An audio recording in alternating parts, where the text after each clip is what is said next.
ও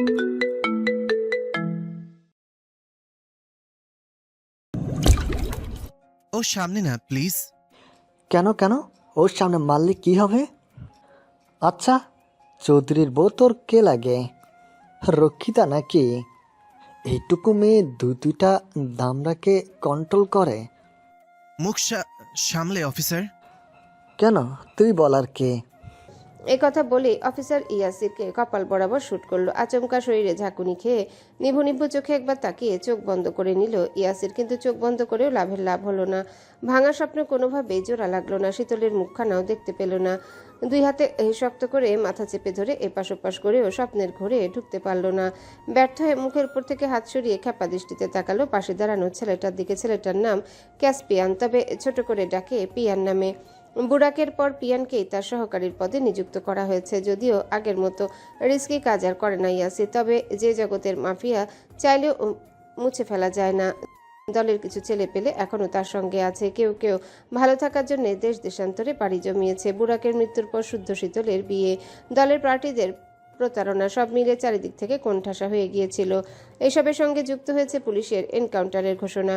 Dubai police জানিয়েছে তাকে জ্যান্ত গ্রেপ্তার করতে না পারলে যেন সরাসরি এনকাউন্টার করে। ওর মতো মাফিয়ার বেঁচে থাকা মানেই বিপদ। তাছাড়া একের পর এক ওর কাজের যেসব তথ্য বেরোচ্ছে তাতে পিলে চমকে যাওয়ার মতো অবস্থা। আর ইয়াসিরের দলের মধ্যে পিয়ানের সঙ্গে বুরাকের ভালো সম্পর্ক ছিল। বুরাক যেদিন অ্যাক্সিডেন্ট করেছিল সেদিন বের হওয়ার আগেও পিয়ানকে ইয়াসিরের সঙ্গে রেখেছিল, সাবধানও করেছিল চোখ কান খুলে চলতে। বুরাক ছেলেটা কেন জানি খুব খেয়াল করতো ইয়াসিরের। প্রথম পিয়ানো বিরক্ত হতো, পরে সঙ্গে থেকে থেকে ইয়াসিরকে চিনেছে। যদিও এখনকার ইয়াসির আর আগের ইয়াসিরের মধ্যে আকাশ পাতাল তফাৎ। আগের ইয়াসির ছিল যেই তার মতের অমিল দেখাবে সেই শেষ, বেশি কথাও বলতো না। একবার এক ছেলেকে শ্যুট করেছিল, তার ইশারা বুঝতে পারেনি, তাই বাংলাদেশে পুলিশ হন্যে হয়ে তাকে খুঁজছে দেখে গা ঢাকা দিয়েছিল। সঙ্গী বুরাকের লাশটা অবধি দাফন করতে পারেনি সে। পুলিশের তাড়া খেয়ে পালাতে হয়েছিল। পরে শুদ্ধ সায়ন রূপা বেশে দাফনের কাজ সম্পূর্ণ করেছিল। তাদের খবরটা দিয়েছিল আজম। তাদের কাজে ইয়াসির মুখে কৃতজ্ঞতা প্রকাশ না করলেও কৃতজ্ঞ সে এটাও ভেবেছিল আর চৌধুরীর মুখোমুখি হবে না, তার কারণ কোনো অশান্তি হতে দেবে না। কিন্তু এর মধ্যে ঘটল শীতলের ঘটনা। শুদ্ধ থেকে এই শীতল দূরে সরে গেলে স্বর্ণ সায়নের অবস্থাও করুন। সবাই বলে ইয়াসির অভিশাপ। ইয়াসির ভাঙতেই জানে, কিন্তু অভিশাপ সরে যাওয়ার পরও কেন তাদের এই দুর্গতি? কেন শুদ্ধ থেকে শীতল সরল? তাকে হারিয়ে দিয়ে ঠিকই তো এক হলো দুজন। নিয়তি, সবই নিয়তি। আর শীতল যে কনককে মেরেছে একথা শুনে সে পাগলের মতো হেসেছিল। একা একা বিড়বিড় করে বলেছিল, আগেই বলেছিলাম তুমি যা দেখাও সেটা তুমি নাও বাবুই। তুমি শুদ্ধের মতোই ভীষণ ধুরন্ধর। অবশ্য অবশ্য চালাকদের সঙ্গে থাকলে বোকারাও যে বোকা থাকে না, আলাদা করে কৌশল শিখতে হয় না। তবে তোমরা যখন যাই করো না কেন, কেন জানি তাই পূর্ণ হয়। আর আমি যা করি সেটাতেই শূন্য। নাও, সব মিলিয়ে তোমাদের জয়। শুধু মাঝখান থেকে হতভাগা আমিটা জঘন্যভাবে ফেসে গেছি। এমনভাবে ফেসেছি, না তোমায় নিজের করতে পারছি, না এত কিছুর পরও ছাড়তে পারছি। পুলিশের কারণে বাইরে যেতে পারছিল না ইয়াসির। তার উপর শুনেছে শীতলও জেলে। আর সুন্দরী মেয়ের জন্য জেল হচ্ছে আরেকটা নরক, ও পুলিশ হচ্ছে সেখানকার নারী খাদক। যদিও এসব জানে বলে শুদ্ধ শীতলকে স্পেশাল ট্রিটে রাখার আবেদন করেছিল, কিন্তু মঞ্জুর করেনি আদালত। বিচারকের মতোয় আইন সকলের জন্য সমান। ওদিকে রবিরা আক্রোশ মেটাতে লোক দিয়ে আন্দোলনে নেমেছে। চৌধুরী বাড়ির বড় মেয়ে বলে যেন ছাড় না পায়, টাকার দাপটে শাস্তি যেন কম না হয়, খুনের দায়ের যেন তাকে ফাঁসিতে ঝুলানো হয়। মিডিয়াও চৌধুরী বাড়ি নিয়ে নানান কটূক্তি করে যাচ্ছে, আর এই সবটা একা হাতে সামাল দিচ্ছে শুদ্ধ। সেও দেখে যাচ্ছে শুদ্ধর দম।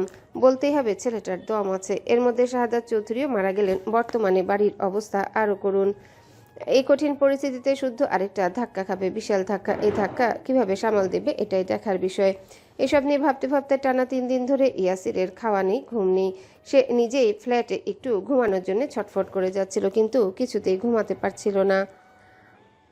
পরে পিয়ান খাবারে ঘুমের ওষুধ মিশিয়ে খাইয়ে ঘুমাতে সাহায্য করেছিল। ওষুধের প্রভাবে পড়ে পড়ে ঘুমাচ্ছিল সে। আর ঘুমের মাঝে এতক্ষণ যা হচ্ছিল স্বপ্নে দেখেছিল। কথায় বলে মানুষ নাকি কল্পনা বিলাসী। কল্পনা তারা বেশি সুখী। একজন মানুষ যার কথা বেশি ভাবে, যাকে নিয়ে বেশি চিন্তা করে, মস্তিষ্ক সেটা লক করে ফেলে এবং স্বপ্নে তাকে দেখে। তার সঙ্গে এটাও হচ্ছিল। এমন অবান্তর স্বপ্ন দেখে উঠে দাঁড়িয়ে ঘামে ভেজা মুখ মুছল, তারপর ফ্রেশ হয়ে এসে পিয়ানকে নিয়ে বেরিয়ে গেল। শারাফাত চৌধুরী হতভম্ব হয়ে ছেলের দিকে তাকিয়ে আছেন। উনি বুঝে উঠতে পারছেন না শুদ্ধ হঠাৎ ঘুঙুর কিনলো কেন, ঘুঙুর দিয়ে কি করবে সে। বাবাকে হতবাক দৃষ্টিতে তাকাতে দেখে শুদ্ধ নিষ্প্রিয় ভঙ্গিতে ঘুঙুরের দাম মিটিয়ে দোকান থেকে বেরিয়ে এলো। ইশারায় বাবাকে গাড়িতে বসতে বলে নিজেও ড্রাইভিং সিটে বসলো। শারাফাত চৌধুরী পাশের সিটে বসে ভ্রু কুচকে জিজ্ঞাসা করলেন, ঘুঙরু দিয়ে কি করবে? তোমার ধার করা ছেলেকে পড়াবো? ইয়াসিন কি করেছে ও? বলবো না, পারলে নিজেই খোঁজ নিয়ে জেনে নাও। শুদ্ধ বিহেভিয়ার সেলফ কি করেছে ইয়াসিন?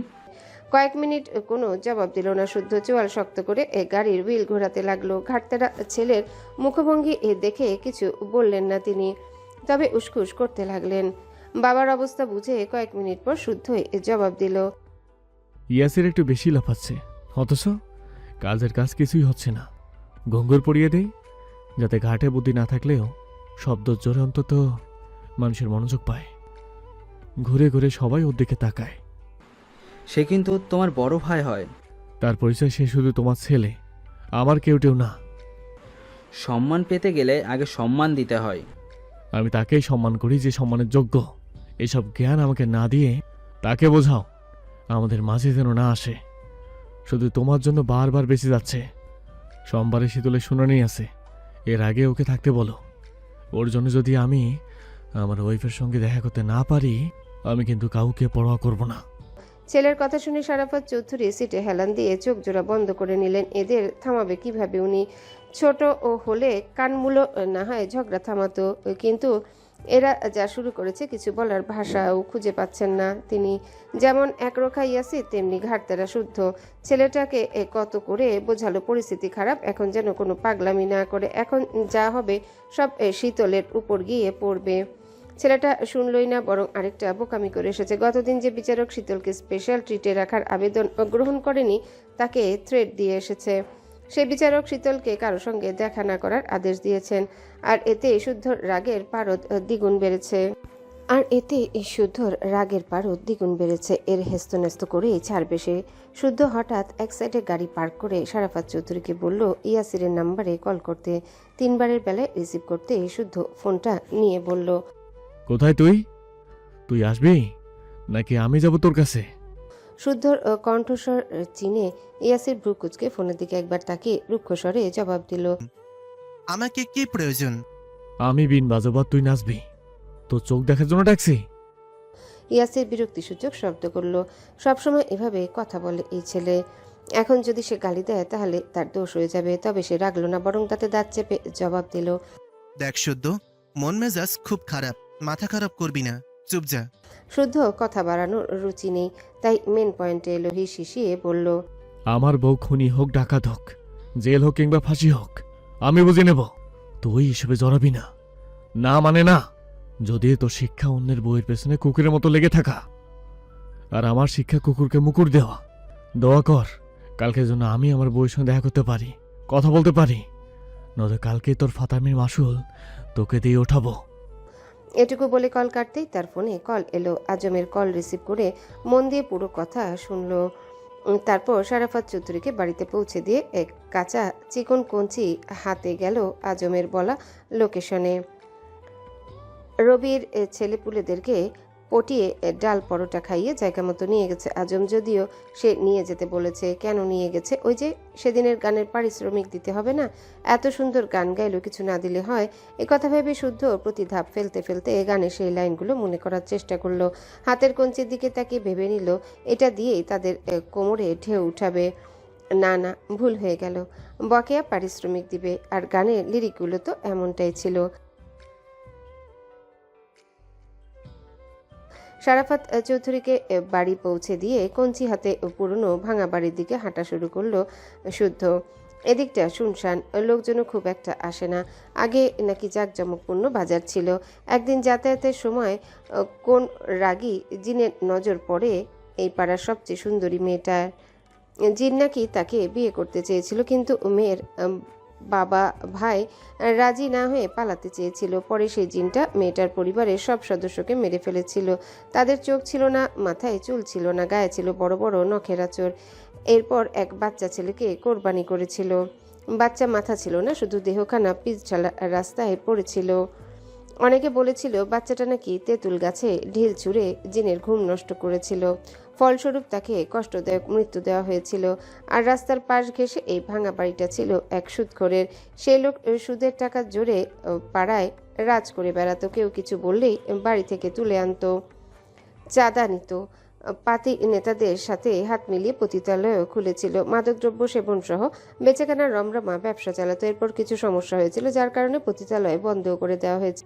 বেশ কিছুক্ষণ পর সেই লোকের অর্ধনগ্ন লাশ তেঁতুল গাছে ঝুলন্ত অবস্থায় পাওয়া গিয়েছিল। কে মেরেছিল, কেন মেরেছিল জানা যায়নি, তবে তার ভুঁড়ি ছিল না, চার হাত পা মোচড়ানো ছিল। কিছু মানুষের বিশ্বাস এটাও জিনের কাজ। তারপরে ঘটনা রটিয়ে যাওয়ায় এদিক দিয়ে তেমন কেউ আসে না, বন জঙ্গল ঘন হওয়াতে ভুতুরে লাগে দেখতে। এই কারণে শুদ্ধ আগের ল্যাবটা এ পথে করেছিল, যাতে লোকচক্ষুর নজরে না পড়ে। এখন সেখানে কাজ করে না, খাওয়াও হয় না। সেখানে জীবন্ত লাশ ছিল, যারা শরীর নিয়ে অনেক রিসার্চ করেছে, বিভিন্ন ধরনের মেডিসিন পুশ করে বিপরীত প্রতিক্রিয়া দেখা দিয়েছে। অবশ্য যে কাজের জন্য তাকে আনা হয়েছে সেই কাজ সফল হয়েছে, সেই লাশও সরিয়ে ফেলেছে। আর সেই লাশটাই ছিল তার বাবার পুরনো বন্ধু প্রক্টর রেজাউল আলমের একমাত্র ছেলে মাসুদ, যে বড় ভাবিকে রেপ করে সুইসাইড করতে বাধ্য করেছিল। কোটিপতির ছেলে বিধায় আইন ছিল হাতের মুঠোয়। এরপর বিদেশের মাটিতে কিছু বছর থেকে দেশে ফেরা মাত্রই গুম হয়ে যায়। গুমকারীদের থেকে টাকা দিয়ে কিনে শুদ্ধ তাকে রিসার্চের কাজে লাগায়। কার ছেলে, কে সে, কার ভাই, সেসব দেখে না, মনেও রাখে না। তার জীবন্ত শরীর দরকার ছিল, টাকার বিনিময়ে কিনে নিয়েছে। কাজ শেষ, তার চ্যাপ্টারও শেষ।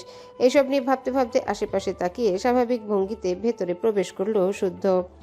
বাধা ছেলেগুলোর দিকে এক নজর তাকিয়ে সুন্দর করে হাসলো, তারপর কঞ্চিটা আজমের দিকে বাড়িয়ে দিয়ে বলল, সকালের নাস্তা হয়েছে? জি ভাই। শরীর ঠিকঠাক? জি ভাই। গুড। কতটা ঠিকঠাক প্রমাণ দাও দেখি।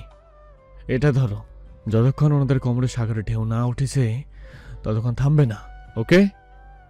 সময় কম, স্টার্ট করো। শুদ্ধর কথা শুনে আজম বিস্ময়ে চোখ বড় বড় করে তাকালো। কোমরে ঢেউ তুলবে মানে? তাও কঞ্চি দিয়ে সে আমতা আমতা করে জানালো হকি স্টিক আছে। শুদ্ধ না বোধক মাথা নাড়ালো, এটা দিয়েই কাজ সারতে বলল। আজম কঞ্চির দিকে তাকিয়ে ঘাড় ঘুরিয়ে তাকালো ছেলেগুলার দিকে। এবার বুঝলো আসল কাহিনী। সে কোনো মতে হাসি আটকে বলল, ভাই প্যান্ট খুলে নিলে ভালো হইতো না? কেন প্যান্ট খুলবে কেন? প্যান্ট থাকলে কি প্রেম জায়গা মতো পৌঁছবে না? পৌঁছাচ্ছে কিনা দেখছি তো। একথা বলে নিজে একটা ছেলের পশ্চাৎদেশ বরাবরই সজোরে বাড়ি বসালো। কঞ্চির বাড়ি পড়তেই ছেলেটা চটফটিয়ে উঠলে শুদ্ধ বলল, এভাবেই দারুণ হচ্ছে, খুললে আবার পড়ানোর ঝামেলা। স্টার্ট করো। হুম। মারের কথা শুনে ছেলেগুলো ছটফটিয়ে উঠল। কিছু বলতে চাইলে শুদ্ধ ভ্রুক্ষেপ করলো না। সে এখন কিছু শুনবে না, আগে বিচার তারপর বাকি কথা। পরবর্তীতে চৌধুরী বাড়ির মেয়েদের নিয়ে কিছু বলার টপিক পড়ে। সেদিন বলল কেন, কোন সাহসে বলল, এটার হিসাব আগে হোক। আর বললই যখন এখন ভয় পাচ্ছে কেন? বাঘের মতো বলে বিড়ালের মতো মিউমিউ করা ঠিক হচ্ছে না। এই মিউমিউ করার জন্যে আরেক দফা মার জমা হলো। আদেশ পেয়ে আজমও কাজ শুরু করলো। কোনো দিকে না তাকিয়ে বেধড়ক মারতে লাগলো। ছেলেগুলো কাটা মুরগির মতো গো গো শব্দে গোঙাতে লাগলো। একচোট মারা হলে শুদ্ধ বলল, রেস্টুরেন্টে গেলে প্রথমে একটা ওয়েলকাম ড্রিঙ্কস দেওয়া হয়, স্টপ সম্মান দেওয়ার জন্য। এখন যেটা পেলেন সেটা তেমনই, যদিও মেইন ডিশটা এখনো বাকি। তাছাড়া মেইন ডিশ জম্পেশ না হলে ঠিক জমবে না, তাই না? আপনারা আমার মেহমান, আপনাদের তো আর যাতাভাবে আপ্যায়ন করা যায় না। আজম হতবাক হয়ে শুদ্ধর মুখের দিকে তাকিয়ে আছে। কঞ্চির বাড়ি দিয়ে কি সুন্দর করে আপনি সম্বোধন করে কথা বলছে। আজ শুদ্ধর জায়গায় সায়ন থাকলে বাংলা গালির ফোয়ারা ছুটত, অথচ এই মানুষটা ভাইয়ের বিপরীত। এদিকে শুদ্ধ নিজের কথা শেষ করে কাউকে ফোন করলো। অপর পাশের মানুষটা দুইবারের বেলায় কল রিসিভ করতে সে বলল, ইঞ্জেকশনগুলো পাঠিয়ে দাও, এখানে 8 জন আছে। আর হ্যাঁ, এগুলো পুশ করলে জীবনে আর বাবা ডাক শুনতে পারবে না। যারা পথে ঘাটে মেয়েদের বাজে কথা বলে তাদের ঘরে সন্তান জন্ম নেওয়া উচিত না। দ্রুত পাঠাও। ফোনের অপর পাশের মানুষটার সঙ্গে আরও কিছু ব্যাপারে কথা সারলো। তারপর ফোন পকেটে ঢুকিয়ে বিনয়ী সুরে বলল, আপনাদের স্পেশাল ডিশ রেডি আছে, এক্ষুনি এসে যাবে। বিসমিল্লা বলে পুশ করে দিলে কাজ শেষ। আচ্ছা, আপনারা কি ভয় পাচ্ছেন? চোখ মুখ এত শুকিয়ে গেছে কেন? কেমিক্যাল মেশানো পানি আনবো? একটু খাবেন? ঘামছেন কেন? প্রেশারের সমস্যা আছে নাকি? মরিচের গুঁড়ো গায়ে ডলে দিয়ে বাতাস করে? কোনটা করলে খুশি হবেন বলুন? আপনারা আমার মেহমান, আপনারা যেটা করতে বলবেন আমি সেটাই করতে রাজি আছি। ছেলেগুলো কাতরাতে কাতরাতে পেছনে সরার চেষ্টা করছে, অনবরত মাথা নাড়াচ্ছে যাতে এমন কিছু না করে। শুদ্ধ ভ্রু কুচকে কিছুক্ষণ দেখে আজমকে বলল, আমার মেহমানদারি কি ওনারা পছন্দ করছে না? ভাইয়া কিভাবে কি করে? আমি ছোট মানুষ, তাই হয়তো বুঝতে পারছি না, বুঝিয়ে দাও। আজম গলা খাকড়ি দিয়ে কোনো মতে হাসি আটকালো, পেট ফেটে হাসি আসছে তার। শাহরিয়ার ভাই ঠিকই বলতেন, এই ছেলে বহুত ডেঞ্জারাস। যাকে বাস দিবে তাকে জিজ্ঞাসা করে ব্যথা পেয়েছো? পেও না, আসতেই দিচ্ছি। আজম এবার হাসি গিলে ছেলেগুলোকে বলে। কিরে, পছন্দ হচ্ছে না ভাইয়ের আত্মীয়তা? এবার শুদ্ধ কণ্ঠে বিনম্র শ্রদ্ধা ঢেলে দিয়ে বলল, তোমরাই বলো, নাকি অন্য কিছু করব? কি করলে খুশি হবে তোমরা? মরণ গিলবে নাকি এক চিমটি মৃত্যুর স্বাদ নেবে? আমি তো তোমাদের ভাই, তাই না? নিজের পছন্দের কথা ভাইকে বলে লজ্জা কিসের? বলো বলো। জবাব দেওয়ার জন্য একটা ছেলে ছটফট করলে আজম তার মুখ খুলে দিল। বেচারা কেঁদে কেটে চোখ মুখ লাল করে ফেলেছে, গায়ের মারের দাগগুলো ফুটে উঠেছে, কোথাও কোথাও থেকে ফোঁটা ফোঁটা রক্ত বেরোচ্ছে। সে কিছু বলার প্রস্তুতি নিতেই শুদ্ধ বলল, আচ্ছা ভাই, সেদিন পানির পাইপ ভেঙে রাস্তা বন্ধ করেছিল কারা? তুমি চিনো তাদের? আর ভাইয়ের অ্যাম্বুলেন্স দৌড়ে যেতেই দুটো ককটেল ছুড়েছিল কে? এই খবরদার, মিথ্যা বলবে না। যেভাবে পাইপ ভাঙা হয়েছিল সেভাবে আমি তোমাদের হাত পা ভাঙব। ছেলেটা এবার জোরে জোরে শ্বাস নিয়ে জানালো তারাই করেছে, রবির আদেশে এসব করেছিল তারা। তবে ওদের সঙ্গে কনকের দলের লোকও ছিল। শুধু তাই নয়, কনককে নির্বাচন করানোর জন্য দেশে আনা হয়েছে। নির্বাচন করতে সব খরচ বহন করেছে সিদ্দিক। সিদ্দিকের টাকা আসতো ইগলের কাছ থেকে, এখন ইগল নেই, টাকা আসাও বন্ধ। আর তার করা আদেশে কনক গিয়েছিল সায়নকে প্রাণে মারতে, কারণ সায়নের প্রতি সিদ্দিকের পুরনো রাগ ছিল। এখন কনক নেই, তার ছেলে পড়ে আছে। তাদেরকে মোটা অঙ্কের টাকা দিয়ে মুখ বন্ধ করে নিজের দলে টেনেছে ইগল। কনক নেই আর সায়নও আত্মারা, নির্বাচন করারও কেউ নেই। কিন্তু নির্বাচন তো হবেই। এই সুযোগে সিদ্দিক চাচ্ছে আরেকবার দলে ঢুকে যাওয়ার জন্য। জায়গা মতো টাকা ঢালছে যেন কাজ হয়, আপনার বইয়ের যেন ফাঁসি হয়। তাই মিছিলও করছে তারা। বিচারককেও টাকা খাইয়ে স্পেশালভাবে ট্রিট নিতে দেয়নি। 24 ঘন্টা আপনার উপর নজর রেখে কখন কি করে সব খেয়াল রাখে। আমি যতদূর জানি পরের টার্গেট এবার আপনি, কারণ সিদ্দিক জেনে গেছে ওকে দলচ্যুত করার পেছনে আপনি আছেন। ছেলেটার কথাগুলো মন দিয়ে শুনলো শুদ্ধ, তারপর হাত দিয়ে ধুলো ছেড়ে ছেলেটার পাশে বসলো। ছেলেটার চুলগুলো ঠিকঠাক করে দিয়ে স্বাভাবিক স্বরে বলল, সিদ্দিক এখন কোথায়? জেলাতেই আছে ভাই। সিদ্দিকের সঙ্গে আলাদা কোনো ডিল করেছে রবি? জি, তারা বোধহয় আপনাকে ভয় পাচ্ছে, তাই সরিয়ে দিতে যাচ্ছে। আমাকে ভয় পাচ্ছ কেন? আমার মতো ভদ্র ছেলে এই তল্লাটে আর একটাও আছে? না ভাই। তা এবার বলুন তো, আমি কি আপনাদের তুলে এনেছি? না ভাই। মেরেছি? না ভাই। শিওর তো? জি ভাই। গত 2 সপ্তাহের মধ্যে আপনাদের সঙ্গে আমার দেখা হয়েছে? না ভাই। আমি খুব খারাপ, তাই না? খুব ব্যথা দিলাম। আমার কাছে একটা মেডিসিন আছে, শরীরে পুশ করলে শরীর থেকে মাংস খুলে পড়ে। দেই আপনাদের, এতে আপনাদের উপকার হবে। না থাকবে মাংস আর না থাকবে ব্যথা। না ভাই, লাগবে না। আমরা ব্যথা কষ্ট কোনোটাই পাইনি, এগুলো ভালোবাসা হিসেবে নিলাম। এখান থেকে যাওয়ার পর কাউকে কিছু বলবেন? না ভাই, তা কাকে বা বলবো বলুন, আপনাকে চিনি না। Good, very good. কিন্তু এমন পাশানের মতো কে মেরেছে আপনাদের? এভাবে কেউ মারে কাউকে? ছেলেটা ভ্যাবলার মতো তাকিয়ে রইল, এবার কি বলবে। শুদ্ধ হেসে বলল, আপনাদের রবি মেরেছে। কেন মেরেছে? কারণ আপনি তার কথা মতো আমাকে মারতে রাজি হননি। ওকে, এবার বলুন দেখি, আপনাদের কে মেরেছে? রবি। কেন মেরেছে? তার কথা মতো আপনাকে মানিনি তাই। বাব্বা, এক পরেতে পিএইচডি কমপ্লিট। ছেলেটার প্রতিটা কথায় যথেষ্ট সন্তুষ্ট হয়ে উঠে দাঁড়ালো শুদ্ধ। হসপিটালে যেতে হবে তাই সময় নষ্ট করলো না।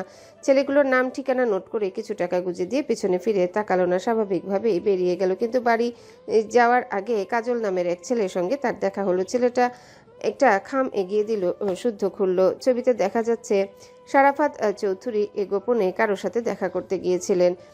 সেই কেউটা হচ্ছে ইয়াসির খান। তবে কেন দেখা করতে গিয়েছিলেন তা স্পষ্ট হলো পরের ছবিগুলো দেখে। সে নিশ্চুপ হয়ে ছবিগুলো দেখে হাঁটা ধরল বাড়ির দিকে। মাটির দিকে তাকিয়ে ধীর গতিতে হাঁটতে হাঁটতে মুখ তুলে তাকালো আকাশপানে। কোনো অভিযোগ জানালো না, আফসোসও করলো না, শুধু আল্লাহকে জানালো তার ধৈর্যটা যেন বাড়িয়ে দেন। সে যেন সবটা সামলে বিজয়ীর হাসি হাসতে পারে। বুকের ভেতরটা কেমন করছে। সে হাঁটা থামিয়ে চুপ করে একটা গাছের নিচে বসলো, ছবিগুলো দেখলো। ছবিতে স্পষ্ট সারাফাত চৌধুরী কেন্দ্রের প্রবেশ করে অফিসারের সাথে কথা বলছেন। আর শিশু উন্নয়ন কেন্দ্রে কারোর সাথে দেখা করতে হলে সংশ্লিষ্ট আদালত বা ম্যাজিস্ট্রেটের কাছ থেকে অনুমতি নিতে হয়। কেন, কোন সম্পর্কের ভিত্তিতে দেখা করতে চাচ্ছেন সেটাও লিখে আবেদন করতে হয়। সঠিক তথ্য অনুযায়ী আদালত অনুমতি দিলে আদেশের কপি নিয়ে কেন্দ্রে যেতে হয়। এরপর সুপারিনটেন্ডেন্ট সত্যতা যাচাই করে দেখার সুযোগ দেন। অনেক ক্ষেত্রে জেলার প্রভিশন অফিসারও এই প্রক্রিয়ায় সহায়তা করেন। তিনি শিশুর পরিবার এবং কেন্দ্রের মধ্যে সমন্বয়কারী হিসেবে কাজটা করেন। তার মাধ্যমে আবেদন করলে প্রক্রিয়াটি সহজ হয়। সারাফাত চৌধুরী সম্ভবত প্রবেশনকে ধরে টাকা খাইয়ে ইয়াসিরকে ঢুকাতে চাচ্ছেন। কেন চাচ্ছেন আলাদা করে আর বলার প্রয়োজন হবে না। যার রক্ত তার দেহে বইছে সেই বাবাই তার সঙ্গে বেইমানির খেলায় মেতেছে। সে পুনরায় উঠে বাসায় ঢুকে সোজা গেল বাবা মায়ের রুমে। দরজা নক করলে সিতারা প্রবেশের অনুমতি দিলে শুদ্ধ প্রবেশ করলো। ওয়াশরুমের দরজা বন্ধ করে দেখে বুঝলো বাবা ফ্রেশ হতে গেছে। বাইরে থেকে ফিরে রুমে আসতে দেখে সিতারা ছেলের ঘামে ভেজা মুখটা মুছে পানির গ্লাস এগিয়ে দিলেন। শুদ্ধ পানিটা নিয়ে কিছুটা পান করলে সিতারা বললেন, শীতলের সঙ্গে দেখা হয়েছে? কেমন আছে আমার মেয়েটা? দেখা করার অনুমতি পাইনি। কেন? তোমার স্বামী ওনার ধার করা ছেলেকে নিয়ে দেখা করতে যাবে, তাই আমার আগেই অনুমতি নিয়ে এসেছে। এই কথা শুনে সিতারা অবাক হয়ে ছেলের দিকে তাকিয়ে রইলেন। শুদ্ধর পুরো কথা বুঝতে সময় লাগলো ওনার। যখন বুঝলেন কিছু বলার আগে সারাফাত চৌধুরী বেরিয়ে এলেন। এ সময় ছেলেকে দেখে থমকে গেলেও স্মার্টলি নিজেকে সামলেও নিলেন। ঠোঁটে বাঁকা হাসি এঁটে ছেলের মুখোমুখি দাঁড়িয়ে বললেন, কিছু হয়েছে? না, কি হবে? তাহলে রেগে আছো কেন? বুদ্ধিমানরা যাত্রার উপর রাগে না। শুদ্ধ, মাথা ঠান্ডা করো, আমার কথাটা আগে শোনো। এখন অবধি আমার মাথায় যথেষ্ট ঠান্ডা আছে। ঠান্ডা মাথায় আমার আড়লে যা যা হচ্ছে জেনেও না জানার ভান করে যাচ্ছি। তবে একবার যখন ধরবো তখন কিন্তু সম্পর্কে দোহাই দিলেও মানবো না। আমরা অন্যরা যখন বেইমানির খেলায় মেতে ওঠে তখন নিজেকে খুব বুঝ দেওয়া যায়, কিন্তু আপনজনরা যখন শত্রু হয়ে দাঁড়ায় তখন লড়াইটা তখন অন্যের সাথে থাকে না, তখন লড়াইটা হয় নিজের অস্তিত্বের সাথে। আমি জানি না শীতলের ভাগ্যে কি আছে কিংবা ভাগ্য ওকে কোথায় দাঁড় করাবে। তবে আপনি যা করছেন ভেবেচিন্তে করবেন, কারণ আপনার কর্মকাণ্ডের উপর নির্ভর করছে আমি আপনার সামনে থাকবো কি না, এরপর আপনাকে বাবা বলে ডাকবো কি না। আর রইল ইয়াসিরের কথা, সেই আপনার প্রাণপ্রিয় ছেলে। বুঝতে পারছি আপনি ওর দায়িত্ব এড়াতে পারছেন না। ফাইন, আমাদের জন্য অনেক করেছেন, এবারের প্রাপ্য সম্মান বুঝিয়ে দিন। ওকে চৌধুরী নিবাসে তুলুন, তবে তার আগে শুদ্ধর অধ্যায়টা মন থেকে মুছে ফেলুন। জানেনই তো তেল আর জল সহ অবস্থান অসম্ভব।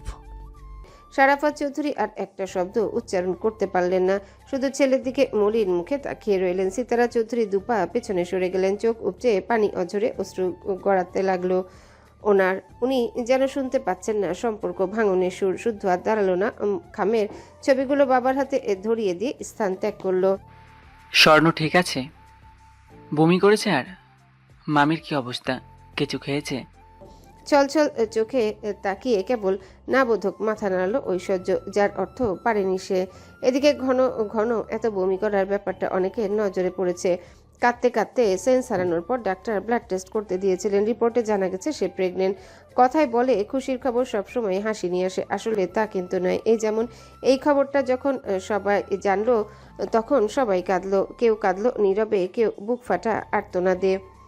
শাহাদাত চৌধুরী জানতেও পারলেন না এত বড় খুশির খবরটা শুধু উনি। সায়ন, ওই পাগলটাও তো কিছুই জানে না। সায়নের শারীরিক অবস্থা যেমন অবনতি হচ্ছে তেমনি স্বর্ণ হাল ছেড়ে দিচ্ছে। মুখের দিকে তাকালে এত মায়া লাগে তার, অথচ মেয়েটাকে কখনোই ভেঙে পড়তে দেখেনি সে। রুবাবের কাছে শুনেছে 3 বোনের মধ্যে সবচেয়ে দৃঢ় মনোবল স্বর্ণের, যে কোনো পরিস্থিতিতেই বুদ্ধি খাটিয়ে বাগে আনতে পারে সে। কিন্তু বর্তমানে যা হচ্ছে ওর নিজেকে সামলানো মুশকিল হয়ে যাচ্ছে। আদরের বোনটার এমন অবস্থা, বাবাটাও নেই। স্বামী প্রতিনিয়ত মৃত্যুর সঙ্গে পাঞ্জা লড়ছে। চোখের সামনে মায়া চোখের সামনে মমতাময়ী মায়ের এই অবস্থায় সহ্য করতে পারে না। সিমিনকে কাঁদতে দেখলে অসহায় চোখে তাকিয়ে থাকে। কিছুক্ষণ আগে বমি করতে চাচ্ছিল কিন্তু হচ্ছিল না। পেটের মধ্যে সমানে গোলাচ্ছিল, অথচ পেটে কিছুই নেই। তার হাতটা শক্ত করে ধরে কেমন হাঁপাতে হাঁপাতে বলছিল, কেমন ব্যাককল পুরুষকে বিয়ে করেছি দেখেছো? আমি বমি করতে করতে কাহিল হয়ে যাচ্ছি, আরও হাসপাতালের বেডে শুয়ে সুখের ঘুম ঘুমাচ্ছে। আমাকে টেনশনে রেখে কি সুখ পায় আল্লাহ জানে। আমার বাবা ঠিকই বলতো যে ওর মতো লাফাঙ্গা কোনো কাজেরই না, ওর দিয়ে কিচ্ছু হবে না। বাবা থাকলে অভিযোগ করে বকা খাওয়ানো যেত। অবশ্য বেহায়া পুরুষটার লজ্জা থাকলে তো সে উল্টো বাবাকে বলতো, শ্বশুরজি তুমি নানা ভাই হচ্ছ, তোমারও তো উচিত নিয়মমাফিক বমি করা। নানা হবা, কষ্ট করবা না। আমি কষ্ট করে কাল ঘাম ছুটিয়ে বেবিকে পৃথিবীতে এনেছি, তাই আমার বমি টমি মাফ। কথাগুলো বললে স্বর্ণ মৃদু হেসেছিল, অথচ চোখ উপচে জল গড়িয়ে গাল ভিজিয়ে দিচ্ছিল। রোজকার মতো আজও একে একে সবার খোঁজ নিয়ে কল কাটল রুবাব। মাথার চুল শক্ত করে টেনে ধরে কিছুক্ষণ থম মেরে বসে রইল। তার ভাই বোনরা কেউই ভালো নেই, কেউ না সে বাড়ি যাবে, আর দূরে থাকতে পারছে না। সে সহ্য করতে পারছে না ভাই বোনদের কষ্ট। কষ্ট লাঘব করতে না পারলেও পাশে তো থাকতে পারে, দুটো কথা বলে বুঝতে দিতে পারবে। সে আর কিছু ভাবলো না। ছুটির আর্জি জানানোর সঙ্গে সঙ্গে নাকচ করা হলো।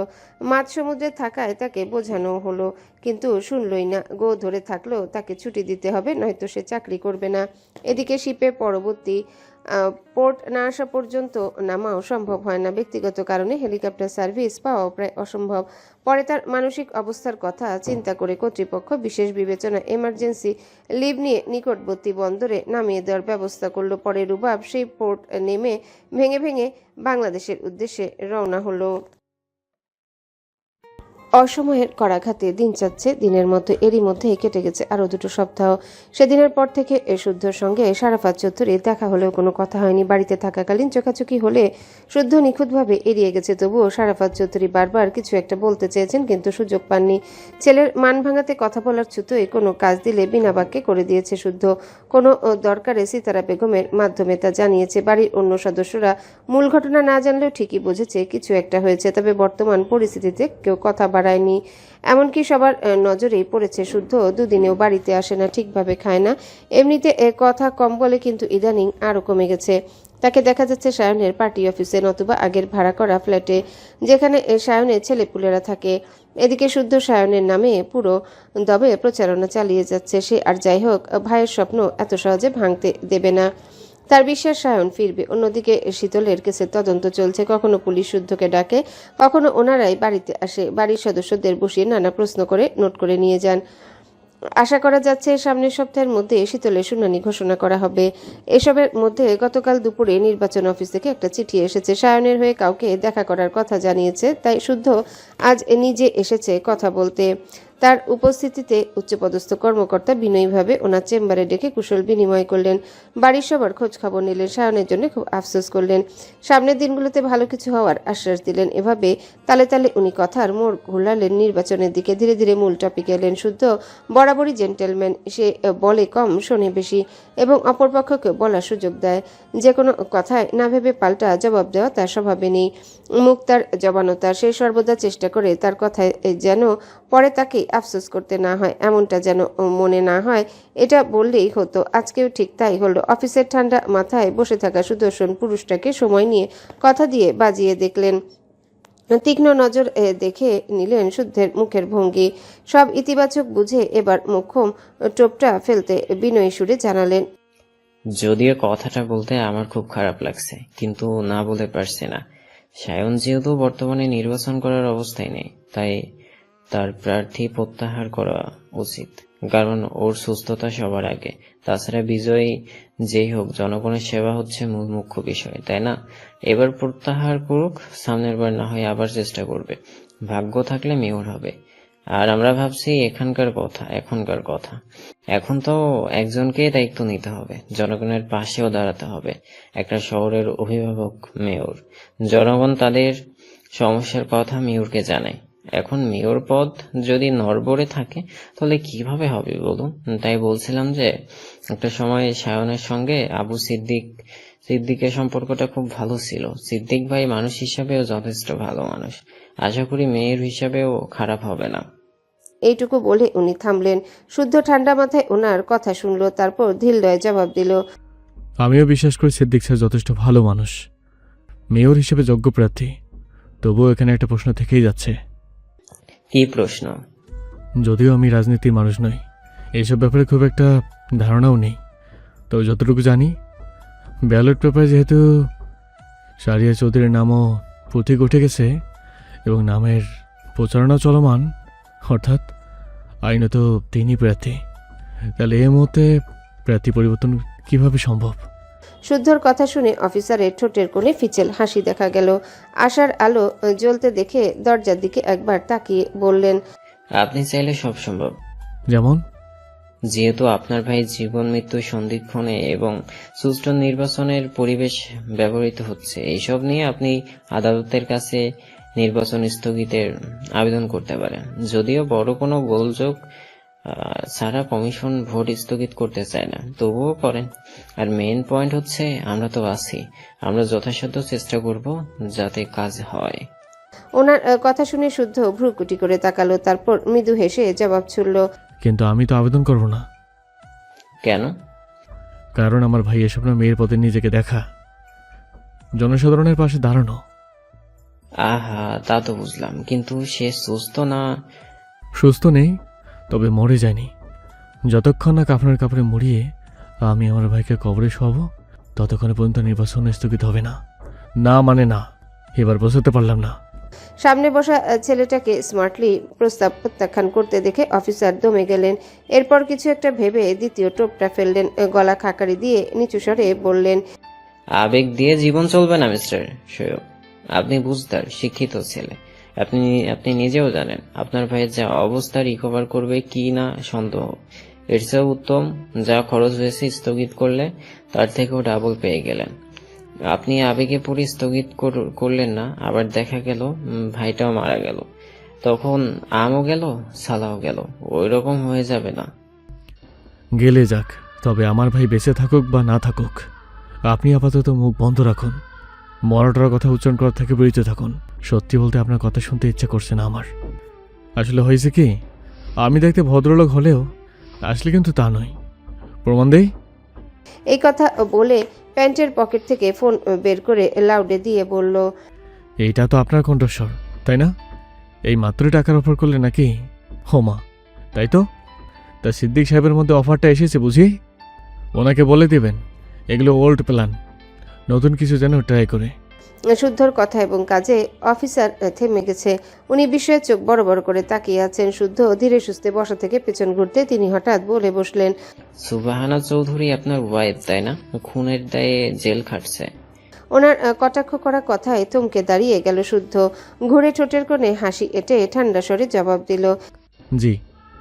ভাইকে নিয়ে এত বেশি ভাবছেন, এবার বউটাকে নিয়েও ভাবা উচিত। ভাবি তো, ভাবি বলে বউয়ের জন্য বুক ফুলে গর্ব করি। কেন করবো না বলুন? আমার বউ তার বড় ভাইকে বাসাতে খুন করেছে, এতে খারাপ কি? এখন খুনের দায় যদি তার জেল ফাঁসি যেটাই হোক, আমার আফসোস নেই। বরং আফসোস তখন হতো যাকে মেরেছে সে যদি বেঁচে থাকতো। এই কথা বলে শুদ্ধ মুচকি হেসে বেরিয়ে গিয়ে কি ভেবে যেন ফিরে এলো।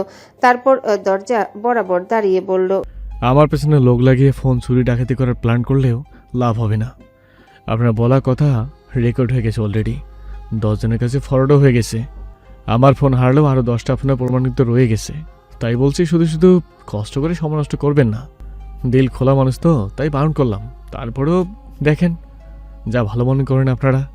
তবে হ্যাঁ, নিজের ভালোটা বুঝিয়ে নিন আর আমাকেও ভালো থাকতে দিন।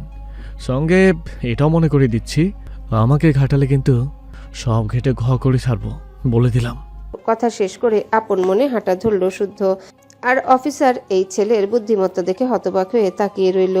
উনি সত্যি সত্যি ভাবছিলেন লোক লাগিয়ে শুদ্ধর ফোন হাতাতে যাতে প্রমাণ লোপাট করতে পারে। কিন্তু কি হলো এটা? এখনই প্রমাণের জন্যে ওনাকে না খেসারত দিতে হয়। দূর, এটা কোনো কাজ হলো? ছেলেকে বাঁশ গেলাতে ডেকে এনে কথার জালে ফেসে নিজের পেছনে বাঁশ নিয়ে যেতে হলো। ঘড়িতে তখন দুপুর 1:52। স্বর্ণকে জোর করে দুলোকমা খাইয়ে রান্নাঘরে এসে দাঁড়ালেন সিমিন। হাতের এটো প্লেটের দিকে তাকাতে চোখ থেকে ঝরঝর করে নোনা জল গড়িয়ে গেল। প্লেটের এক কোণে পড়ে আছে বড় ইলিশ মাছের 2 টুকরো ডিম। সায়ন শীতল ইলিশের ডিম কি যে পছন্দ করে, তারা যদি থাকতো এতক্ষণে চেঁচামেচি করে কাটাকাটি হলেও খেত। স্বর্ণ এমনিতেই খেতে পারে না, গন্ধ লাগে, শুধু ভাত পানি দিয়ে গিলে খেলেও বমি করে। দিনকে দিন মেয়েটা এত শুকিয়ে যাচ্ছে, দেখলে বুক ফেটে কান্না আসে। ভেবেছিলেন মাছের ডিমটা যদি একটু খায়, কিন্তু কোনোভাবেই খাওয়াতে পারেননি।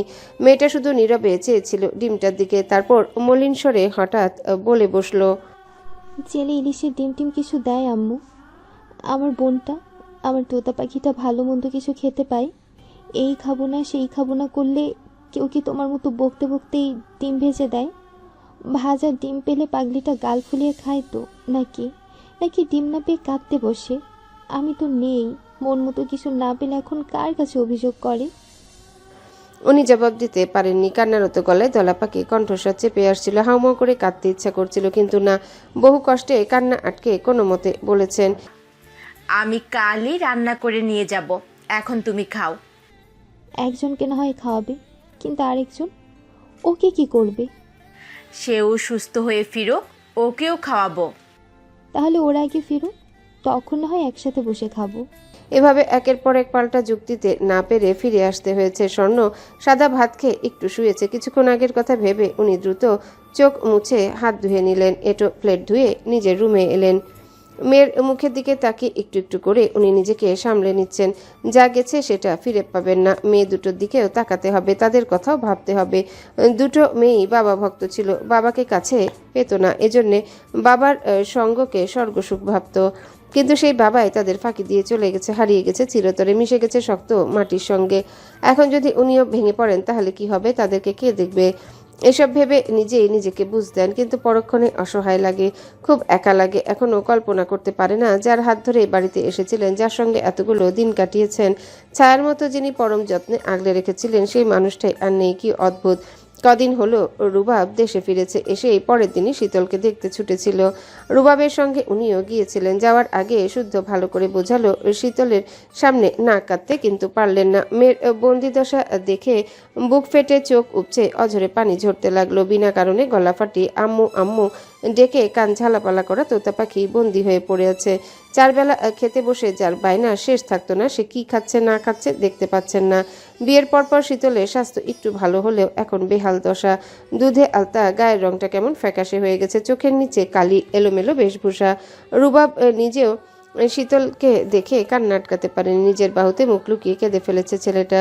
এভাবে আরো কিছুক্ষণ টুকটাক কথা বলে ফিরে আসার সময় শীতল মলিন হাসলো, তারপর হঠাৎ বলল, আম্মু বাড়িতে কি কিছু হয়েছে? না তো, কি হবে? আমরা সবাই ভালো আছি মা, কিচ্ছু হয়নি, সব ঠিক আছে। তাহলে সেই দিন ওর মুখটা শুকনো ছিল কেন? আমার কাছে কি কিছু লুকাচ্ছ? লুকিও না, আমি জানি মানুষটা ভালো নেই। সবাই যদি চাপ দাও কিভাবে হবে বলো তো? ও তো খুব কাছের কেউ ছাড়া কারোর সঙ্গে তেমন ফ্রি না। বাড়ির সবাই জানে মুখ চোরা সে। আর 2 ভাই টম এন্ড জেরির মতো ঝগড়া করলেও একে অপরের ছাড়া বাঁচতেই পারে না, থাকতেই পারে না। সেই ভাইটা সুস্থ নেই, ভালো নেই, ডক্টররাও হাল ছেড়ে দিতে বলেছে। তার উপরে আমার কাছে আসে, কেস নিয়ে দৌড়াদৌড়ি করে। ওর ক্লান্ত নির্ঘুম মুখের দিকে তাকালে আমাকে আর বাড়িতে কিছু বলতে হয় না, ঠিকই টের পাই ওর বুকের তোলপাড়। সেদিন এসে চুপ করে শুধু তাকিয়েছিল। আমিও ওর অভিমানী চাহনি বুঝেছি অভিমানের কারণ। ওর দিকে খেয়াল রেখো আম্মু, মেরে ধরে হলেও ঠিকমতো খাওয়ানোর চেষ্টা করো। সেই মুহূর্তে মেয়ের মুখের দিকে অবাক হয়ে তাকিয়েছিলেন। ওনার ছোট্ট শীতল কত বড় হয়ে গেছে। যে ডিমের ভাগ ছাড়তে নারাজ থাকতো, আজ সে কত সুন্দর করে ভাবতে শিখেছে, বুঝতে শিখেছে, চিনতে শিখেছে। উনি মেয়ের কথা শুনে সেদিন থেকে যত রাত হোক শুদ্ধের জন্য অপেক্ষা করেন।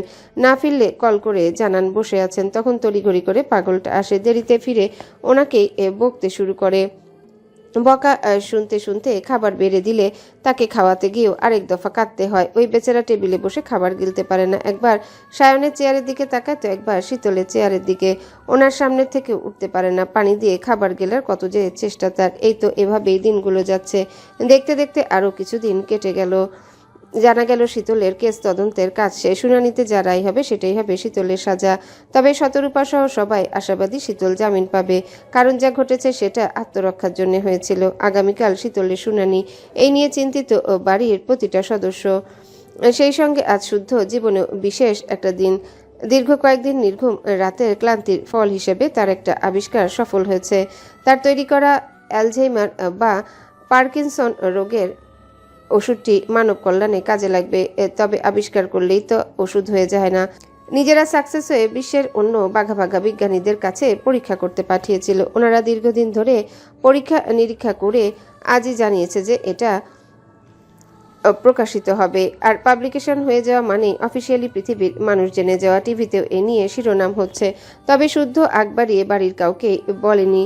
টিভির খবর আর আত্মীয়দের ফোন কলে জেনেছে। আসলে যারা এসব নিয়ে মাতামাতি করতো তারাই নিয়ে। শুদ্ধ বেডে বসে চুপ করে দেয়ালে টানানো ছবিটার দিকে তাকিয়ে আছে। গায়ের হলুদের দিন হাত আঁচলে বেঁধে নিয়ে যাওয়া মুহূর্তটুকু বড় করে টানিয়েছিল শীতল। ছবিটা ভীষণ সুন্দর, যতবার দেখে মন জুড়িয়ে আসে।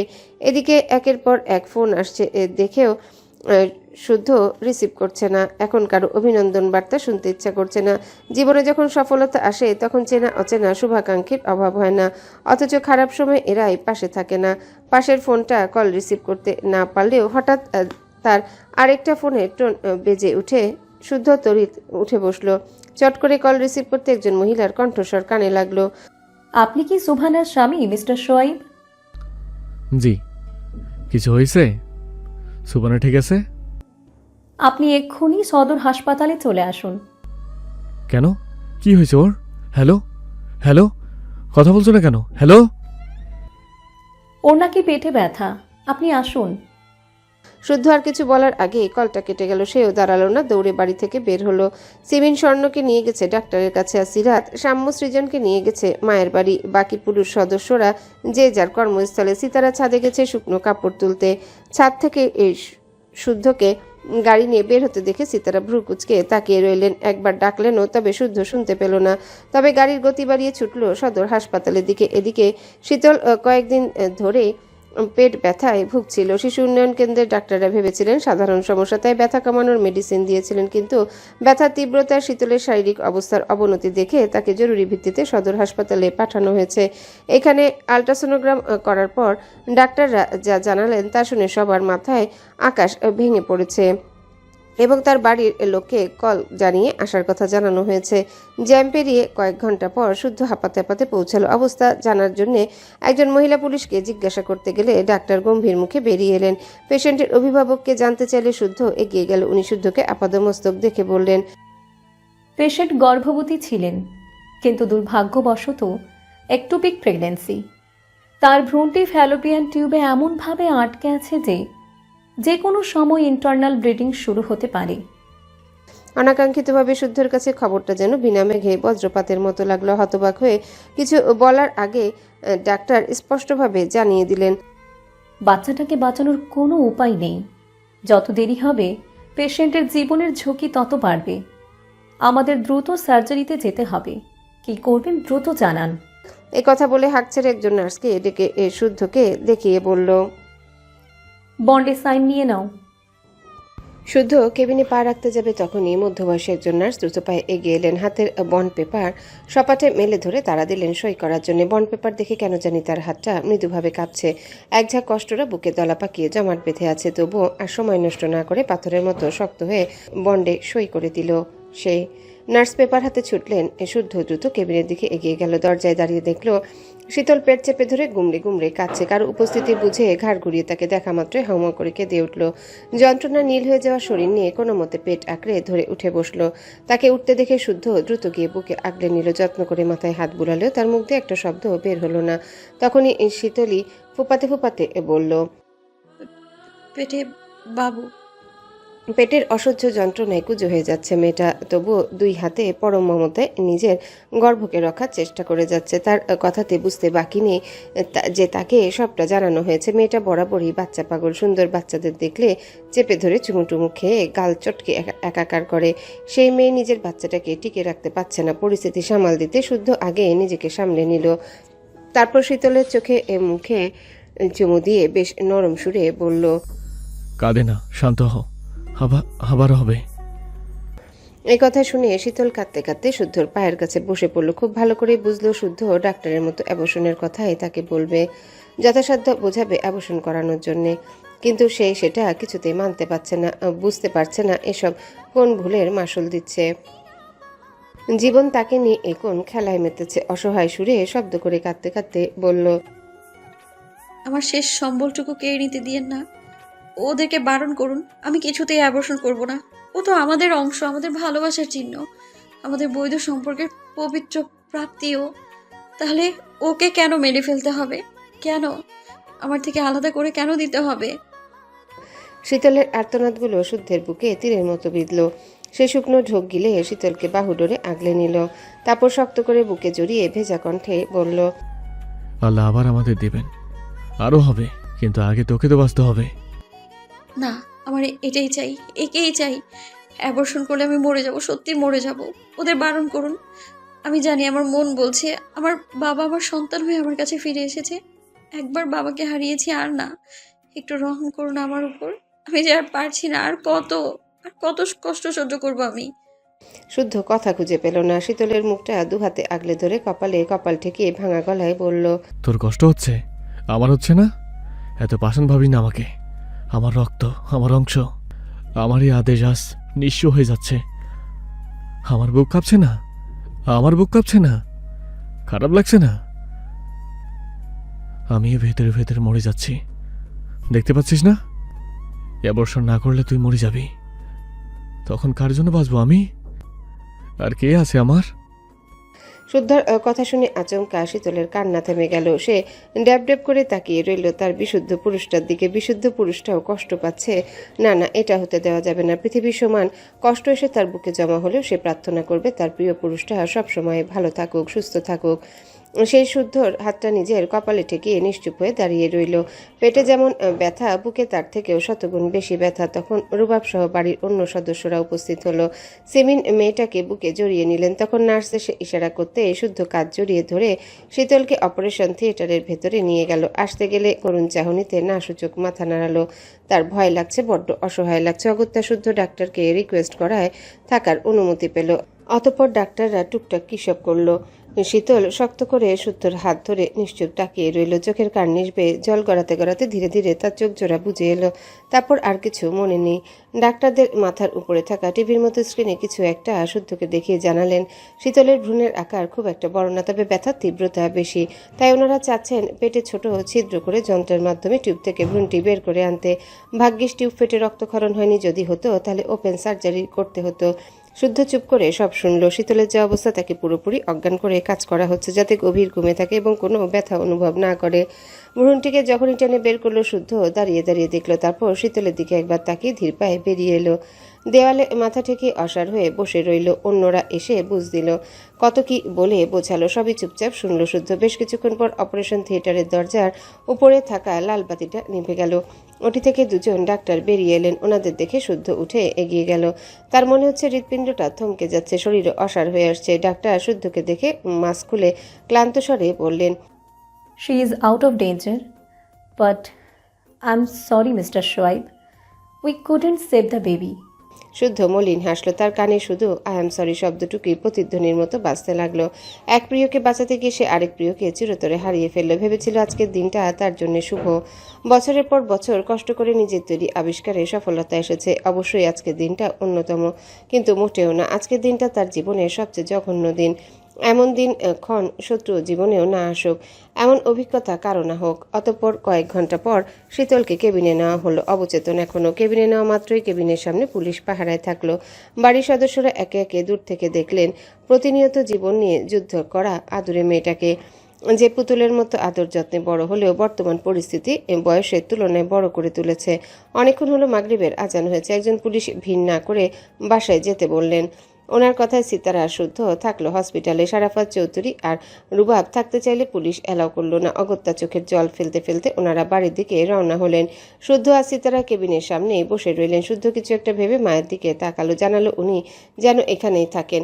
সে ডাক্তারদের সঙ্গে কথা বলে এক্ষুনি চলে আসবে। সিতারা সম্মতিসূচক মাথা নাড়ালে শুদ্ধ ডাক্তারের চেম্বারের দিকে গেল। যেতে যেতে কিছু হিসাব মিলিয়ে নিল। সাধারণত 1.5 মাসের ভ্রূণ কোনো পূর্ণাঙ্গ মানব শিশুর অবয়ব পায় না। এটি মূলত রক্ত জমাট বাঁধা একটা মাংসপিণ্ডের মতো দেখায়। মেডিকেল প্রোটোকল এবং আইনি দিক থেকে 1.5 মাসের ভ্রূণকে স্বজনদের হাতে তুলে দেওয়া হয় না। মেডিকেলের নিয়ম অনুযায়ী হাসপাতাল কর্তৃপক্ষ এগুলোকে বায়োলজিক্যাল ওয়েস্ট হিসেবে বিশেষ প্রক্রিয়ায় নষ্ট করে ফেলে, কারণ এত ছোট ভ্রূণ দেখলে বাবা মায়ের মানসিক ট্রমা বাড়তে পারে। এজন্যই মূলত ডাক্তাররা এটা দেখাতে চান না, কিন্তু শুদ্ধ দেখবে, যেভাবেই হোক একবার হলেও তার অংশকে ছুঁয়ে দেখবে। এসব ভেবে সে হন্য হয়ে শীতলের সার্জারি করা ডাক্তারকে খুঁজে বের করলো। ডাক্তার পেশেন্ট দেখে বাসায় যাওয়ার জন্য তৈরি হচ্ছিলেন। শুদ্ধ কথা বলতে চাইলে বিরক্ত হলেও চেপে গেলেন। শুদ্ধ কয়েক সেকেন্ড চুপ থেকে খুব কাতর স্বরে অনুরোধ করলো শেষবারের মতো তার সন্তানকে দেখতে চায় সে। তার সন্তানের অবয়ব না হোক, মানব গঠনের আকার না থাকুক, তবুও সে দেখবে, একটু ছুঁয়ে দেবে এবং নিজের হাতে দাফন করবে। মধ্যবয়সী ডাক্তার তার কথা শুনে চশমা খুলে হাতে নিলেন। জিজ্ঞাসা করলেন, প্রথম সন্তান ছিল? জি। ইয়াং ম্যান, সবই বুঝছি, কিন্তু হসপিটালের নিয়ম অনুযায়ী যা চাচ্ছেন দেওয়ার নিয়ম নেই। ও তো বেশি নেই, হেলায় ফেলে দেবেন। এর সে আমার অংশ না হয় আমাকেই দিন প্লিজ। ডাক্তার কয়েক সেকেন্ড শুদ্ধর মুখের দিকে তাকিয়ে রইলেন। কেন জানি কাতর সুরে বলা কথাটা ফেলতে পারলেন না। নার্সকে ডেকে নিচু স্বরে আদেশ করলেন ভ্রূণটা আনতে। নার্স একটা ছোট কাচের জারে ছোট্ট একদলা রক্তাভ মাংসপিণ্ড এনে শুদ্ধর হাতে দিল। শুদ্ধ কাপা কাপা হাতে সেটা নিল। 1.5 মাসের সেই ছোট অস্তিত্বটি দেখে তার মনে হলো কেউ কলিজাটা টেনে ছিঁড়েছে। এটাই সেই প্রাণ যার জন্যে শীতলের এত আকুতি। সে কম্পিত হাতে আঙ্গুলের ডগা দিয়ে আলতো করে সেই নরম পিণ্ডটা ছুঁয়ে দেখল। এটাই তার আর শীতলের ভালোবাসার ফল, যাকে হারিয়ে ফেলল। তাকে কাঠ হয়ে দাঁড়িয়ে থাকতে দেখে ডাক্তার সাবধান করে দিলেন এসব কথা কেউ যেন না জানে। শুদ্ধ মাথা নাড়িয়ে জারটা টিস্যুতে মুড়িয়ে নিল। তারপর ডাক্তারকে ধন্যবাদ জানিয়ে দ্রুত পায়ে বেরিয়ে গেল। ডাক্তার তার যাওয়ার দিকে এক পলক তাকিয়ে থেকেও নিজেও বেরিয়ে গেলেন। রোজ রোজ কত ঘটনার সাক্ষী হতে হয়, আর মানুষ অভ্যাসের দাস। আগে এসব দেখে খারাপ লাগলেও নিত্য নতুন ঘটনার সাক্ষী হয়ে অভ্যাস হয়ে গেছে। সিতারা চৌধুরী ওখানেই বসে আছেন। শুদ্ধ একটা ব্যাগ নিয়ে মায়ের পাশে বসলো। মা ও ছেলে নীরবতার মাঝে বেশ কিছুক্ষণ কেটে গেল। শুদ্ধকে মাথা নিচু করে বসে থাকতে দেখে সিতারা হঠাৎ ছেলের কাঁধে রাখতে শুদ্ধ তাকালো। তার চোখ জোড়া জলে টইটুম্বুর। চোখের পলক ফেলতে না চাইলেও ঝরঝর করে অশ্রু ঝরে গেল। মায়ের সামনে কান্না করা যায় নাকি? সে পালিয়ে বাঁচতে দ্রুত চোখ মুছে উঠে দাঁড়াতে গেলে সিতারা হাত ধরে থামিয়ে দিলেন। ছেলের বুকে পিঠে মাথায় মমতার হাত বুলাতে বুলাতে ব্যাকুল স্বরে বললেন, কষ্ট পাস না বাবা, সব ঠিক হয়ে যাবে। শুদ্ধর মনে পড়ে না সে মায়ের সামনে শেষ কবে কেঁদেছে। এতদিন পর, এত বছর পর আজকে এই মুহূর্তে নিজেকে বড্ড অসহায় বোধ করলো সে। এদিকটায় কেউ আসছে না দেখে মায়ের পায়ের কাছটায় হাঁটু মুড়ে বসে পড়ল। মুখ লুকালো মমতাময়ী মায়ের কোলে। চোখের পানি ঝরঝরিয়ে ঝরতে লাগলো। শক্ত মনের ছেলেটাকে এভাবে কাঁদতে দেখে সিতারা দিশা হারিয়ে ফেললেন। নিজেও কাঁদতে কাঁদতে পাগলের মতো ছেলের বুকে মাথায় পিঠে একবার করে হাত বোলাতে লাগলেন। মায়ের সামনে ছেলে কাঁদলে কোনো মা শান্ত থাকতে পারে? শুদ্ধ বরাবরই ওনার বাধ্য ছেলে, অথচ সেই ছেলে আজ ভেঙে পড়েছে। না জানি কত কষ্ট পাচ্ছে ছেলেটা। শুদ্ধ এতক্ষণ নিজেকে সামলে নিলেও কেন জানি আর পারল না। ধৈর্য হারা হলো। সহ্য শক্তির মাত্রা অতিক্রম করে বাচ্চাদের মতো মায়ের হাত আঁকড়ে ধরল। তারপর মায়ের কোলে মুখটা লুকিয়ে কান্না ভেজা স্বরে বিড়বিড় করে বলল, শুনেছি পৃথিবীর সবচেয়ে দুর্বোধ্য আশ্রয় নাকি মায়ের শাড়ির আসল। আম্মু, ও আম্মু, আজ তোমার এই আসলটা আমায় একটু আড়াল করো না প্লিজ।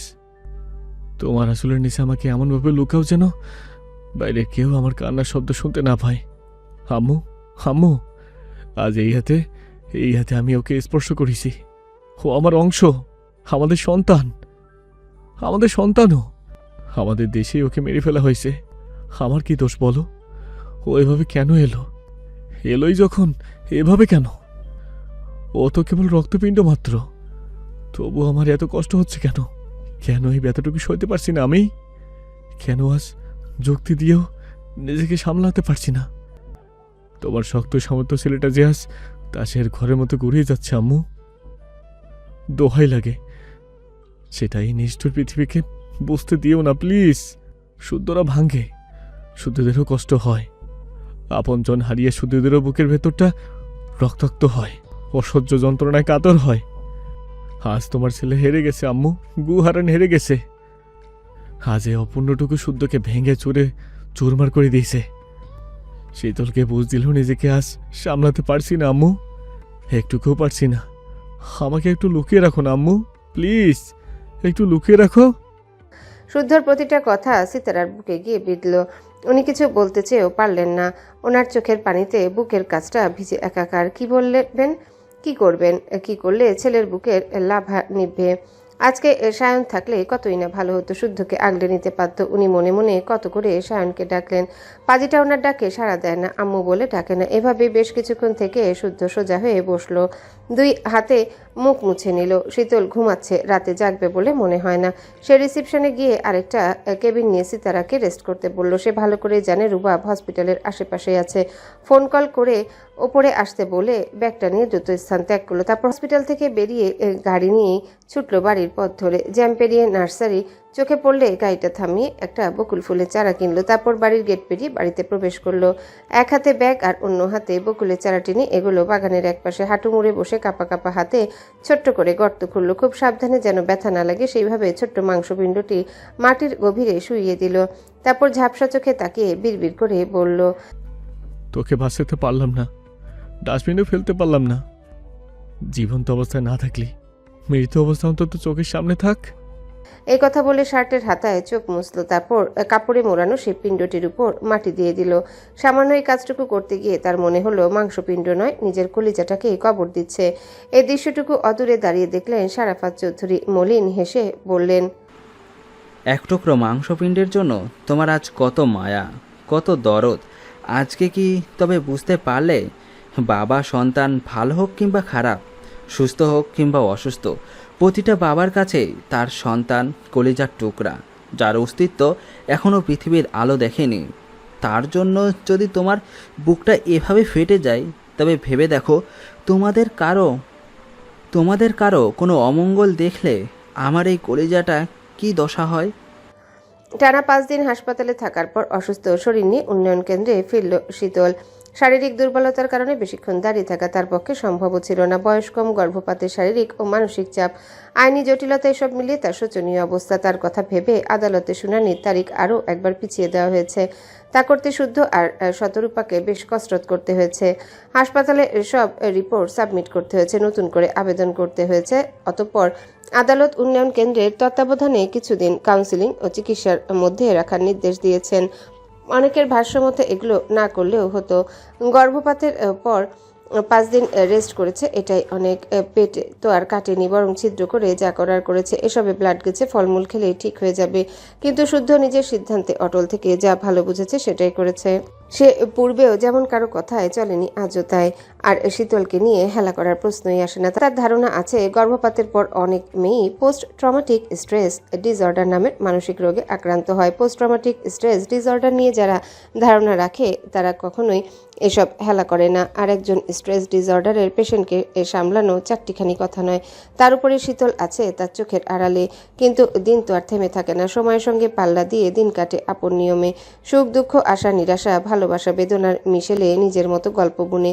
জীবনে এক একটি করা ঘাতে হয়তো আমরা হাল ছেড়ে দেই, ক্লান্ত হই, কিন্তু সময় থামে না, নিজের অবস্থান পরিবর্তন করে না। সে আপন নিয়মে এগিয়ে চলে আর আমাদেরও এগোতে বাধ্য করে। অন্য আরেকটা তিক্ত অভিজ্ঞতাকে সঙ্গী করে শীতলকে কাটাতে হলো আরও 15 দিন। আগের তুলনায় কিছুটা সুস্থ সে। আজ তার শুনানি। তাকে 15 দিন পর শুনানির জন্য আদালতের প্রাঙ্গণে আনা হলো। এসে শুদ্ধর সঙ্গে কয়েকবার দৃষ্টি বিনিময় হয়েছে, পুলিশের সামনে টুকটাক কথা হয়েছে, তবে একাকী কথা বলার সুযোগ পায়নি। পুলিশ পাহারায় শীতল বেঞ্চের এক কোণে বসলো। শুদ্ধ একবার তাকে উকিলের সঙ্গে পূর্বের আলোচনা চালিয়ে গেল। পুলিশরা নিজেরা গল্প করছিল আর শীতল দূর থেকে শুদ্ধকে দেখে যাচ্ছিল। শুদ্ধর পরনে সাদা শার্ট আর কালো প্যান্ট, শক্তপোক্ত দেহে সুদর্শন পুরুষটা অনেক শুকিয়েছে।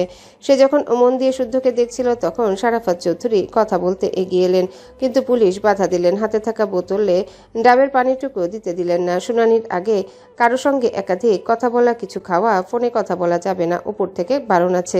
মেয়েটাকে ডাবের পানিটুকু দিতে দিল না দেখে শারাফাত চৌধুরী কষ্ট পেলেন। মলিন মুখে চলে আসার জন্য ঘুরে দাঁড়াতে শীতল মিষ্টি করে ডেকে উঠল, বড়াব্বু। অনেকদিন পর মিষ্টি কণ্ঠের ডাক শুনে ওনার পা জোড়া থমকে দাঁড়িয়ে গেল। বুকের ভেতরটা মুচড়ে ধরল। উনি তড়িৎ ঘাড় ঘুরিয়ে উদ্বিগ্ন হয়ে জিজ্ঞাসা করলেন, বলো মা, এই তো আমি। বড়াব্বু, এইখানে আসার আগে ভরপেট খেয়ে এসেছি, আর কিছু খাবো না।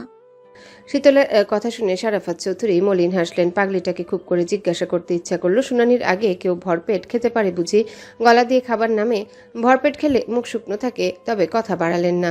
বুঝলেন উনি কষ্ট পেলেন দেখে মেয়েটা এই কথা বলল। উনি তার মনোভাব বুঝে ফেলেছে, তা বুঝতে না দিয়ে বললেন, সত্যি তো? হুম গুড, আমরা সবাই এখানেই আছি, একদম ভয় পাবে না, কেমন?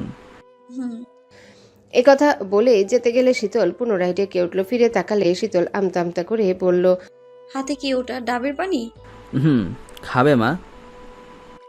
না আসলে। পুরো কথা না বলে একবার অদূরে দূর থাকা শুদ্ধার দিকে তাকালো। শারাফাত চৌধুরী বুঝে গেলেন বাকি কথা। উনি মৃদু হেসে পা বাড়ালেন ঘাটতেরা ছেলের দিকে, যে রাগ করে এখনো ওনার সঙ্গে কথা বলে না। সায়নটা হলে কবেই মানিয়ে নেওয়া যেত, কিন্তু এই ছেলে তো এক কাঠি উপরে। শুদ্ধ তখন মনোযোগ সহকারে কিছু একটা লিখছিল। হঠাৎই মুখের সামনে পানির বোতল দেখে ভ্রু কুঁচকে তাকালো। বাবাকে দেখে পুনরায় লিখতে গেলে শারাফাত চৌধুরী বললেন, আপনাকে দিতে বলা হয়েছে, আপনি গ্রহণ করলে আপনার মাননীয় ভীষণ খুশি হবে। এই কথা শুনে সিদ্ধ শীতলের দিকে একবার তাকালে শীতল খেতে ইশারা করলো। শুদ্ধ আর কথা বাড়ালো না, চিপি খুলে ঢকঢক করে অর্ধেকটা পান করলো। গলাটা বোধহয় শুকিয়ে আসছিল, তবে গলা নাকি বুক উপলব্ধি করতে পারছিল না। শারাফাত চৌধুরী এক পা করে সরে এলেন। কি ভেবে যেন আকাশ পানে মুখ তুলে তাকালেন। মনে মনে দোয়া নাকি অভিযোগ জানা গেল না, তবে ওনার চোখ দিয়ে ঝরঝর করে অশ্রু ঝরে গেল। কিছুক্ষণ পর শীতলকে আনা হলো আদালত কক্ষে। শীতল কাঠগড়ায় দাঁড়িয়ে ঝাপসা চোখে প্রিয় মুখগুলো খুঁজছিল। চৌধুরী বাড়ির বড়রা পেছনের সারিতে বসেছে, সকলের কপালে দুশ্চিন্তার ভাঁজ। হঠাৎ তার নজর পড়ল স্বর্ণের দিকে। আদালত প্রাঙ্গণে বোনকে দেখেনি, সে হয়তো কিছুক্ষণ আগে পৌঁছেছে। স্বর্ণকে দেখা মাত্রই তার অবসন্ন চোখ জোড়া চঞ্চল হয়ে উঠল। গলা ফাটিয়ে চিৎকার করে বলতে ইচ্ছা করলো, আপুরে কেমন আছিস তুই? আমাদের হবু বাবুসোনা কেমন আছে? ও কি নড়ে চড়ে? কিন্তু আদালতের কঠিন নিস্তব্ধতায় শব্দগুলো গলার কাছে দলা পাকিয়ে গেল। অজান্তেই তার ডান হাতটা পেটের উপর চলে গেল। তার পেটেও একজন ছিল, সে এখন আর নেই। শীতলের এই অবচেতন মনের হাহাকারটুকু স্বর্ণ আর শুদ্ধর চোখ এড়ালো না। মুহূর্তেই তাদের বুকের পাঁজর যেন ভেঙে চুরে এলো। কষ্টে বুকের ভেতরটা ছটফটিয়ে উঠল। তবুও শুদ্ধ শান্ত চাহনিতে দেখে গেল, আর স্বর্ণ দ্রুত চোখ সরিয়ে চোখের জল লুকাতে অন্যদিকে তাকালো। ঠিক সেই মুহূর্তে বিচারকে সে আসন গ্রহণ করলেন। গতবার যিনি ছিলেন তিনি নন। ইনি দেখতে কেমন রাশভারী ও গম্ভীর। উনি এসে বিচার কাজ শুরু করার আদেশ দিলেন। তখন পেশকার উচ্চস্বরে মামলার নাম ও নম্বরে ঘোষণা করলেন। আদেশ পেয়ে বিপক্ষ দলের উকিল মোজাম্মেল সারোয়ার উঠে দাঁড়ালেন। ঘাড় ঘুরিয়ে শীতলের দিকে অবজ্ঞার দৃষ্টি ছুড়ে তাচ্ছিল্য করে হাসলেন, যেন পৃথিবীর সবচেয়ে নিকৃষ্ট মানুষ সে।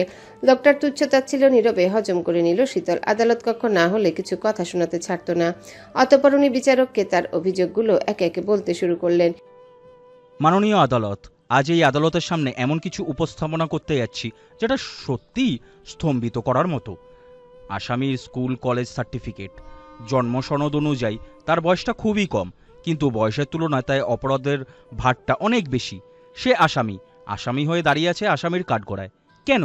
কারণ একজন জলজ্যান্ত নিরীহ মানুষকে নির্মমভাবে হত্যা করেছে, তাও ছুরি এবং ইলেকট্রিক যন্ত্র মানে ট্রেজার দিয়ে, যেটা ব্যবহার বাংলাদেশে নিষিদ্ধ। এইখানে আমার প্রশ্ন, সে ট্রেজার কোথায় পেয়েছে, কে দিয়েছে? এটা তো আলু পটলের মতো সহজলভ্য নয় যে বাজারে গেলেই পেয়ে যাবে। যেই যন্ত্র ব্যবহার নিষিদ্ধ সেটা একটা সাধারণ মেয়ের কাছে রাখার কারণ কি? নাকি এইসবের পেছনে আলাদা কোনো গল্প আছে? এইটুকু বলে থামতে শীতলের উকিল তড়িৎ উঠে দাঁড়ালেন। প্রতিবাদী সুরে কিছু বলতে যাবে, তার আগে বিচারক হাত তুলে থামিয়ে দিলেন। তীক্ষ্ণ দৃষ্টিতে জনাব রহমানের দিকে তাকিয়ে বললেন, অবজেকশন ওভাররুলড। মোজাম্মেল সাহেব, আপনি আপনার বক্তব্য পেশ করুন। আদালত আপনার দেওয়া তথ্য প্রমাণগুলো খতিয়ে দেখতে চায়।